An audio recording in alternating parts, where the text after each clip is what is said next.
Bonjour à tous et bienvenue dans cette nouvelle vidéo hebdo crypto. Pour ceux qui ne me connaissent pas encore, mon nom est Julien Catella. Bienvenue sur ma chaîne. Ensemble, on parle de crypto bien sûr, de news, de trading, d'investissement, de psychologie. Alors si toutes ces choses vous intéressent, je vous laisse vous abonner à la chaîne. Et merci beaucoup à tous ceux qui sont là depuis le début. D'ailleurs, j'ai une dédicace spéciale à faire aujourd'hui à Réal. Réal qui est là depuis le début de la chaîne.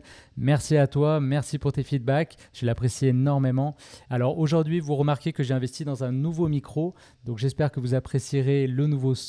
Dites-le moi en commentaire si ça fait une différence. Et puis également, j'ai une autre surprise pour vous aujourd'hui. Eh bien, c'est une introduction. Donc voilà, j'ai préparé une intro pour la chaîne et ça commence tout de suite.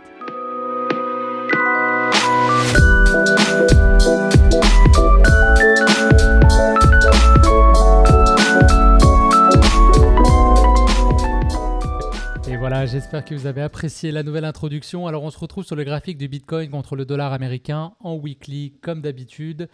Et il s'est passé quelque chose la semaine dernière, quelque chose de très intéressant. J'avais hâte de vous en parler puisqu'on a eu une figure de retournement sur une zone de support. Et ça, c'est une excellente nouvelle pour la suite des choses. Alors, je recule un petit peu pour vous redonner le contexte. Le Bitcoin est dans une figure de consolidation qu'on appelle ta séance depuis le mois d'avril 2023. Donc ça, c'est le scénario qu'on a établi. La figure n'est pas complète pour l'instant. On suit son évolution.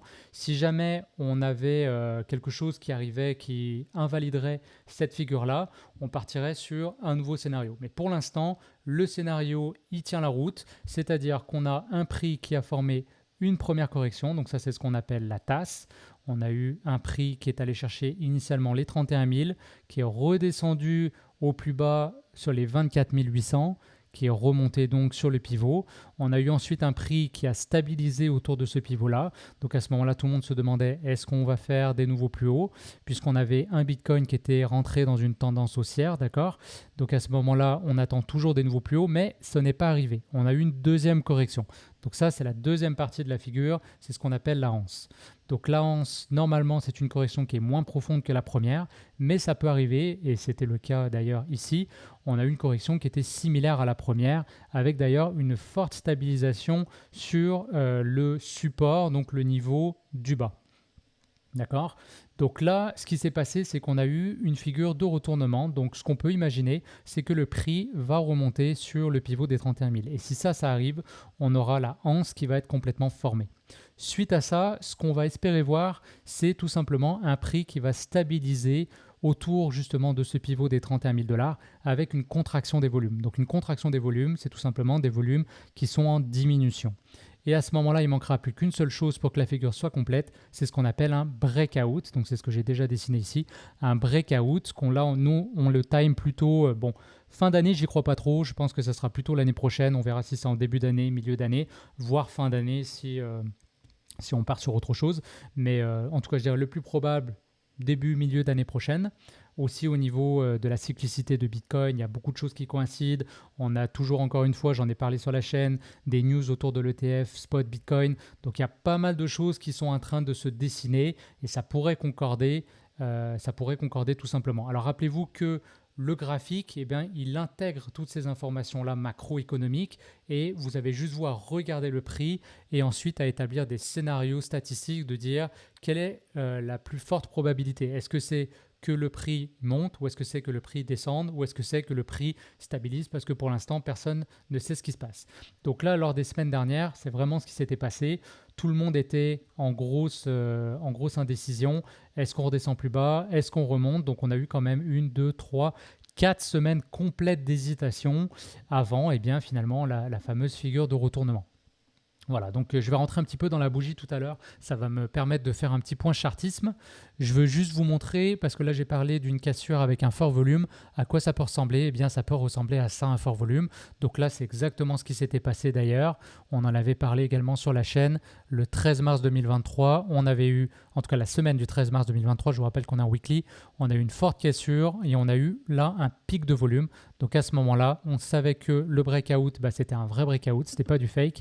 Et à ce moment-là, en tout cas nous, c'est ce qu'on a dit sur la chaîne, c'est à ce moment précis que la psychologie du marché a été complètement inversée. Quand je dis le marché, là je parle du Bitcoin. Donc on a une psychologie d'un marché baissier qui est passé vers un marché haussier.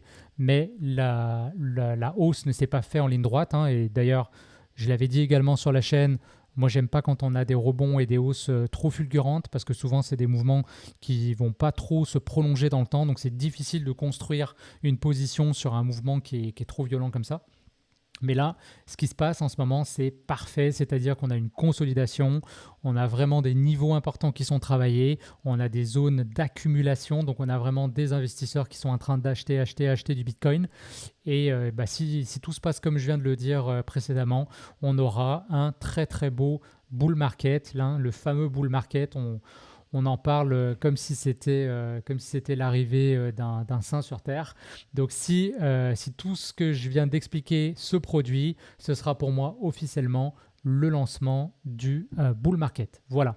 Alors là, je vais rentrer un petit peu dans le détail de cette bougie-là parce que je la trouve super intéressante et j'aimerais vous donner un petit peu plus d'éléments pour que vous puissiez vous aussi les lire sur vos graphiques et pouvoir en faire quelque chose. Donc là, ce qu'on voit, c'est que le prix a fait un nouveau plus bas en fait. On est retourné d'ailleurs, on n'est pas descendu exactement plus bas que le plus bas de la première correction, de la tasse, mais on est descendu quand même extrêmement bas et ensuite on est remonté donc lors de la même semaine et on a clôturé plus haut que la semaine précédente. Et c'est ça qui est intéressant. Donc ça, c'est ce qu'on appelle un marteau, d'accord? Si la figure est de l'autre côté, on appelle ça une étoile filante. Mais là, ce que ça veut dire, c'est que, rappelez-vous, je le dis souvent sur la chaîne également, la bougie, elle représente la psychologie des investisseurs. Donc là, on a eu une psychologie qui a été très baissière et ensuite, on a switché, on a eu un changement complètement. On est passé sur une psychologie haussière et assez haussière pour clôturer complètement au-dessus de la semaine précédente. Alors, je vais rentrer en journalier pour que vous voyez un petit peu comment se décompose une bougie telle que celle-ci. En fait, on a eu le 11 septembre une bougie très rouge, comme vous voyez, une bougie baissière très importante et on a cassé complètement cette zone d'accumulation qui était en place. Donc à ce moment-là, eh bien, il y a beaucoup de gens qui ont eu peur et donc là, imaginez qu'on ne voit pas ce qui va se passer. Il y a énormément de gens qui ont commencé à s'affoler en disant que le Bitcoin allait retourner sur ses plus bas, voire faire de nouveaux plus bas, etc. Alors pour la petite histoire, le 11 septembre, j'ai publié un post, vous pouvez le voir ici le 11 septembre sur mon Twitter. D'ailleurs, j'en profite pour vous inviter à me suivre sur Twitter parce que je publie tous les jours ou presque de l'actualité autour de la crypto-monnaie. Donc voilà, je sais que si vous regardez cette vidéo, vous êtes déjà des supporters de cette chaîne. Donc tous les lundis, on se retrouve et c'est toujours avec beaucoup de plaisir. Mais si vous en voulez plus, eh bien, je vous invite à vous abonner à mon Twitter et comme ça, vous aurez accès à des informations comme ça un petit peu plus en temps réel parce que je ne peux pas faire une vidéo toutes les semaines, mais écrire un petit post comme ça sur Twitter, c'est toujours le fun. Alors, le 11 septembre, ce que j'ai expliqué, j'ai marqué ici, le marché saigne, j'entends parler d'un Bitcoin qui retourne au 12K, la crypto c'est mort selon certains, est-ce qu'on ne serait pas en train de se rapprocher dangereusement du bottom? Alors, et là je montre en plus un screenshot où tout était rouge.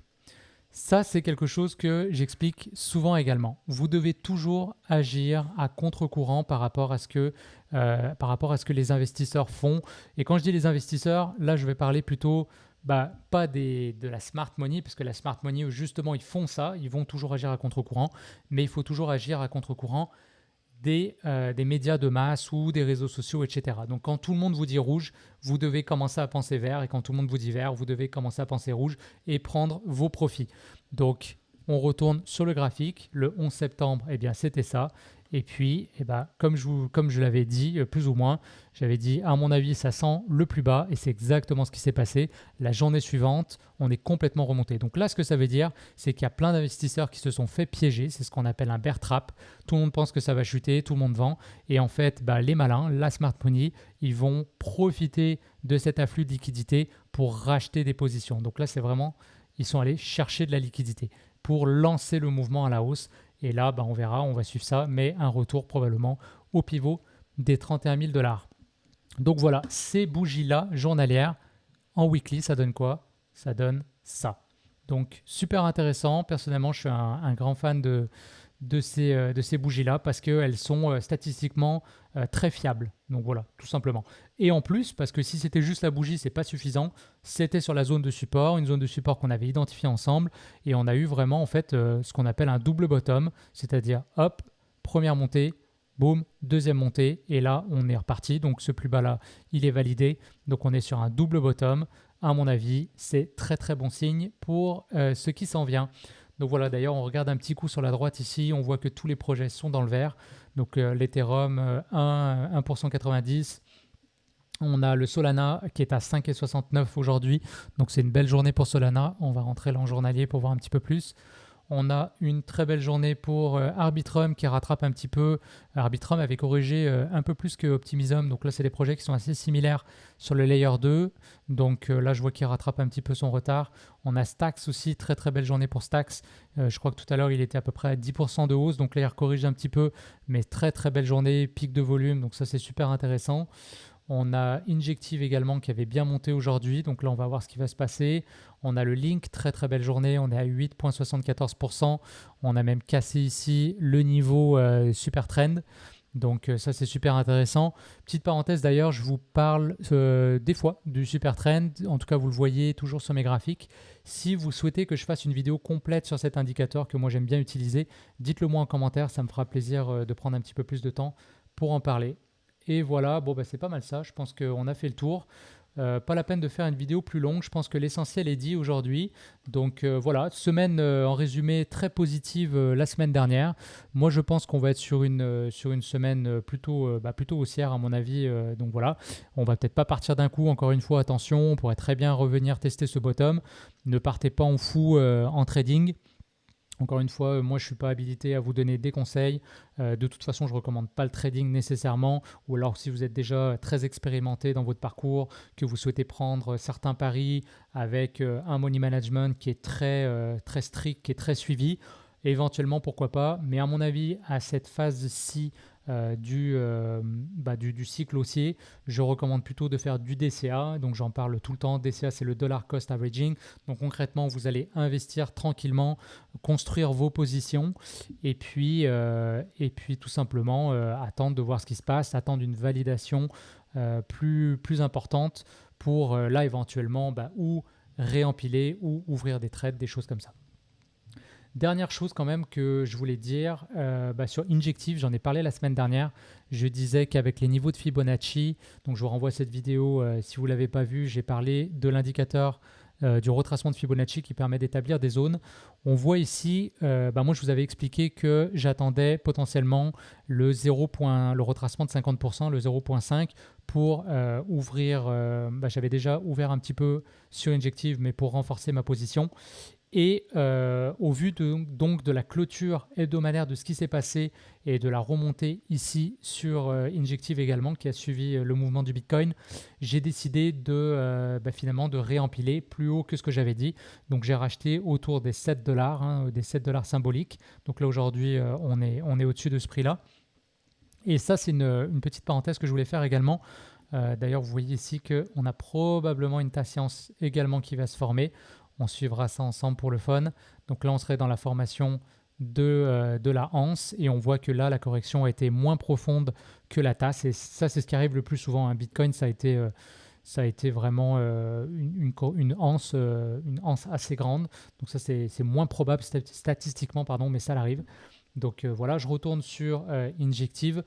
Donc ce que je voulais dire, c'est que des fois, si vous êtes sur un bon projet, c'est intéressant d'avoir des targets, d'accord? C'est important d'avoir des zones précises sur lesquelles vous allez laisser traîner des ordres.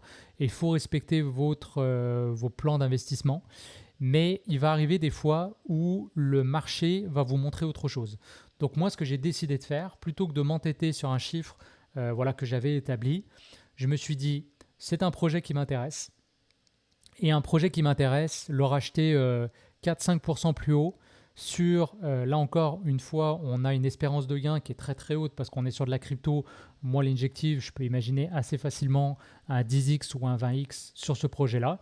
Encore une fois, aucune certitude, mais c'est vraiment plus un ressenti. Après, c'est aussi la recherche que j'ai pu faire sur ce projet-là, la compréhension de la tokenémique du projet, donc comment ça va fonctionner, et puis tout simplement l'analyse graphique. On voit qu'il est extrêmement fort par rapport même au Bitcoin. Donc ça, c'est quand même super intéressant. Vous dites que si en bear market, un projet se comporte aussi bien, en bull market, ça devrait bien aller. Donc voilà, ça c'est une leçon moi que j'ai pris de Warren Buffett, hein. Je pense qu'il en parlait dans sa biographie L'effet boule de neige, je crois que c'est le nom du livre, où il expliquait qu'à un moment donné, il avait prévu d'acheter une entreprise. L'entreprise n'était pas descendue aussi bas qu'il l'avait prévu. Finalement, il n'avait pas acheté, il s'était entêté en disant je vais attendre que le prix corrige. Et finalement, le prix n'avait jamais corrigé. Le cours de l'entreprise avait extrêmement monté et il était passé à côté d'une très très belle opportunité. Et lui-même donc nuancé en expliquant quand on met uniquement des beaux projets dans son portefeuille, il est toujours intéressant, bien sûr, d'avoir des zones d'achat, mais si le prix ne veut pas coopérer et que vous êtes toujours sur un prix qui a de l'allure, qui est cohérent, eh bien, ne vous entêtez pas. L'important, ce n'est pas d'imposer votre vision sur le marché, mais c'est de regarder avec beaucoup de neutralité ce qui est en train de se passer. Regardez les bougies en vous disant que toute l'information est là dans le prix. Vous avez toute l'information sur la psychologie des investisseurs. Et ben après, c'est tout simplement de vous adapter, d'être flexible sur votre stratégie et sur votre plan d'investissement. Voilà, je voulais finir là-dessus. Donc, on va suivre ça. Je vous laisse vous abonner, hein, comme d'habitude. C'est l'heure du petit appel à l'action. Si vous n'êtes pas déjà abonné, je vous laisse mettre un like également sur la vidéo si vous avez apprécié le contenu. Je vous souhaite une excellente semaine et on se retrouve lundi prochain. À bientôt.